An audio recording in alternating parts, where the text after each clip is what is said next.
For all the flack and naysay that the Grammys and Recording Academy have taken for its treatment of heavy music over the years, it's worth pointing out that there have been times where the Grammys got it right with metal.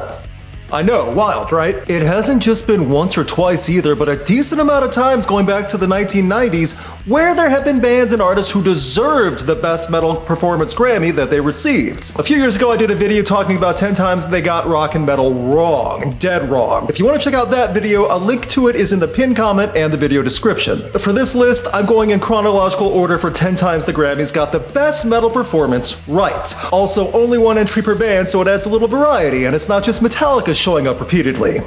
Metallica just breathes and they win a Grammy, so that's a bit unfair. Would you pay more money for the second or third highest rated headphones on the market? No? Then get the highest rated headphones for less money with heavies. 8 speakers and 5 microphones crafted perfectly to give you the best over-the-ear headphone experience. Activate Hell Blocker mode and truly get immersed in your favorite music while blocking out all the normies who do not love heavy music like you. You can also customize your heavies with band licensed shells such as Dream Theater. Listen to the new album in high quality while showing off you're a fan. Use the code ROCKED at checkout and get $40 off, saving even more money on the highest rated headphones available. Do not settle for second or third, and don't pay more when you don't have to. If you love heavy music, then you will love heavies. Thank you for checking this video out. You know how this works. Let's get to it. We gotta thank Jethro Tull for not putting out an album this year, right? Speaking of Metallica, it's well established how Metallica lost out on the first Metal Grammy to Jethro Tull, and the Academy was more than willing to apologize with making sure Metallica took it home with their performance of One off of And Justice for All, with or without bass. And Metallica would start their long, dominating run of taking Grammys for good and bad music, regardless of quality, because Metallica wins Grammys by name alone. And it started with One. This was in 1990 when full albums were also nominated against individual songs. Metallica won against Dokken's Beast from the East, Faith No More's The Real Thing, Queensryche's I Don't Believe in Love, and Soundgarden's Ultra Mega OK. It was a good choice, and even though I still don't understand the logic of Metallica's One going against full albums from Faith No More or Soundgarden, I still think this was a deserving win for Metallica's performance. It's also one Metallica deserved to win for their performance, which is nice. Moving to 1993, when a new style of heavy music was catching attention all over and industrial metal was becoming a powerhouse alongside the grunge movement. 9 Inch Nails winning a Grammy early into Trent and Company's career with Wish was a big moment for metal and the Grammys. It was a big moment because 9 Inch Nails was somewhat controversial at the time in the heavy music world with the influence they were having on the impressionable youth, and this was 1992 and 93, where Trent was still struggling. Wish was off the Broken EP that was also a huge statement EP from NIN. 9 Inch Nails won in 1993 over Helmets in the Meantime, Megadeth's Countdown to Extinction, Ministry's NWO, another industrial hit, and Soundgarden's Into the Void. More big names, and I think 9 Inch Nails was the right choice among these nominees, especially as it was a different type of metal performance. It was also the start of Trent Reznor winning a bajillion awards between Grammys, Academy Awards, Golden Globes, and others Reznor probably can't even keep track of himself. We're not going to leave the stage tonight until you tell us we're heavy metal.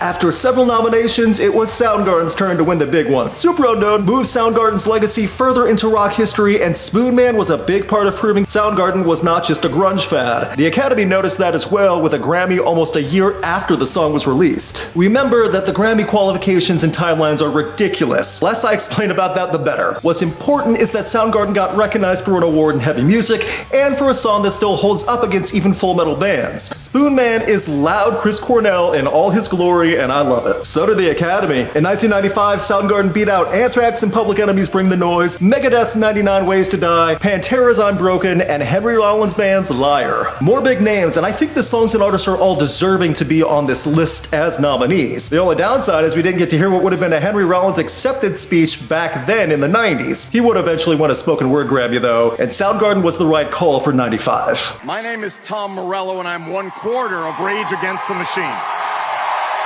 2 years later, with the evolving sound of rock and metal, led to the metal performance category going to new sounds and styles again, and this led to Rage Against the Machine winning their first Grammy with Tire Me off of Evil Empire, their first of several wins with many more nominations to come. If you're familiar with this channel, you already know I'm a big Rage fan, and it's interesting to look back and see that Tire Me was the first Grammy win in '97 for the band, after so many other huge Rage hits had already come out, including on Evil Empire from the previous year. Academy did get it right though in the end. Not saying the competition was bad either, but best metal performance that year was against Alice Cooper and Rob Zombie's Hand of Death, Burn Baby Burn, Korn's Chutes and Ladders, Pantera's Suicide Note Part 2, and White Zombie's I'm Your Boogeyman. Quite the sampling of bands and styles, and I do think Rage Against the Machine was the right choice from this selection. I like Korn, but Tire Me losing out to Chutes and Ladders of all songs might have been a little too much for people. The lyric writing isn't as strong and motivating, to say the least, for Chutes and Ladders.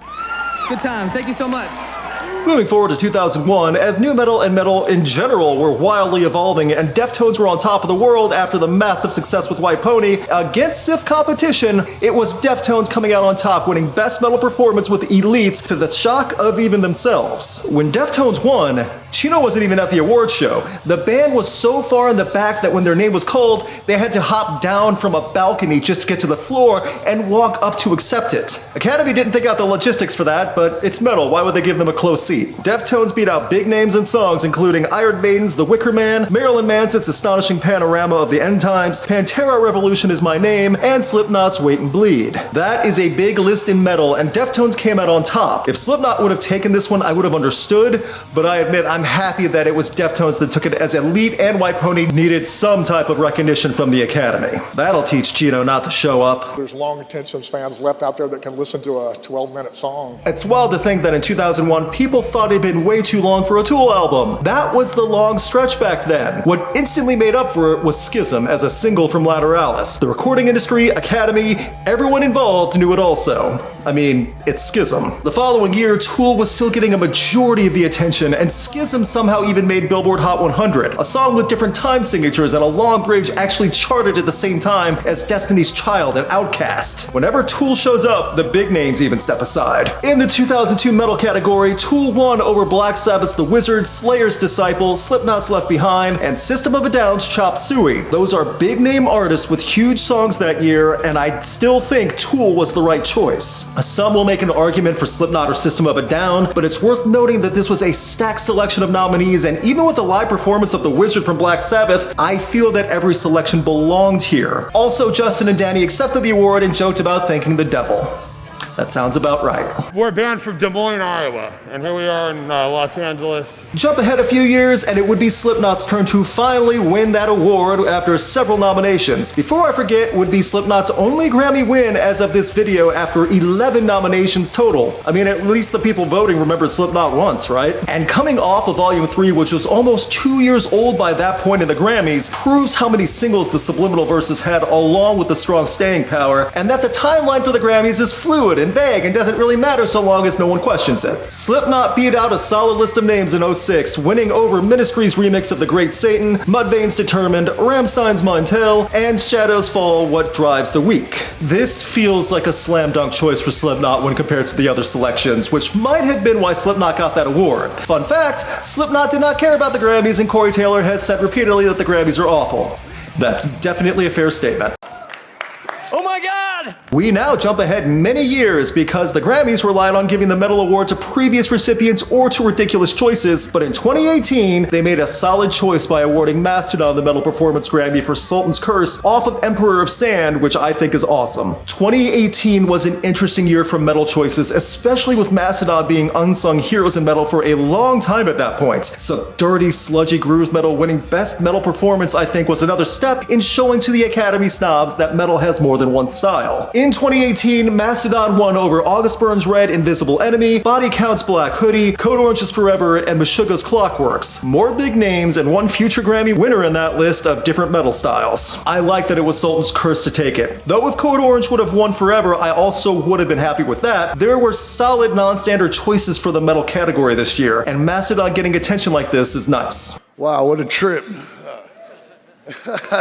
2019 was the year where I actually thought for a brief second that the universe was imploding because High on Fire got industry and Academy attention. Electric Messiah, the title track of the amazing 2019 album and tribute to Lemmy, was a shock to get nominated, let alone win. I still remember not believing it until I saw the screenshot and footage of Pike accepting the award. High on Fire is a band that was always supporting other big names for far too long while consistently having great output but never given flowers. I think metal fans just accepted that up until 2019. High on Fire won the metal performance category against Between the Buried and Bees, Condemned to the Gallows, Death Heaven's Honeycomb, Trivium's Betrayer, and Under Oath's On My Teeth. Some decent names and choices. Worth noting that the Grammy ceremony made Matt Pike, who had recently had another terrible diabetic flare-up with his foot, walk the long distance in a walking boot to the stage. Couldn't even make it easy for someone with an obvious injury and health problem.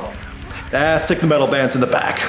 Thank you very much. It took us a long time to, we were sitting back there. It actually happened. I'm writing this the night of the 2025 Grammys, and seeing Gojira pop up and accept the award for the best metal performance to cheers from the crowd was the perfect way to celebrate arguably the greatest metal moment in years of the Olympics and just French history in general. Mea Culpa was an instant iconic performance and an instant classic in metal, all while being performed in an extremely high maintenance setting, and everything was perfect. This was also the first metal performance Grammy to have a woman win, with Marina Viati contributing her amazing vocals. Gojira had significant competition in Judas Priest's Crown of Horns, Spiritbox's Cellar Door, Knock Loose and Poppy's Suffocate, and Metallica's Screaming Suicide. Gojira was my pick, but I would not have hated if Spiritbox or Knock Loose would have won this one. I cannot tell you the relief I felt that Metallica did not steal this one from arguably the coolest televised metal performance in history. Gojira deserved it, the Academy chose correctly, and Gojira earned every bit of acclaim with Mea Culpa. Worth pointing out that there were more than 10 occasions where the Best Metal Performance Award went to a worthy nominee, but it's also worth saying there have been many odd winners and nominees over the years. But the Grammys got some things right over time, including the Gojira win. Let me know what your favorite metal Grammy winner was, whether older or newer, and if you think the Grammys actually matter. I mean, do they? It's nice to see great metal bands get attention. That's the point. Finally, here's a cat. Spock here has taken residency on this couch, but he agrees with these Grammy choices as well, and he would also like to thank Brandon Bruce, Chris Doman, Hymn Song Variations, and Dom Noble. Spock truly appreciates those people specifically.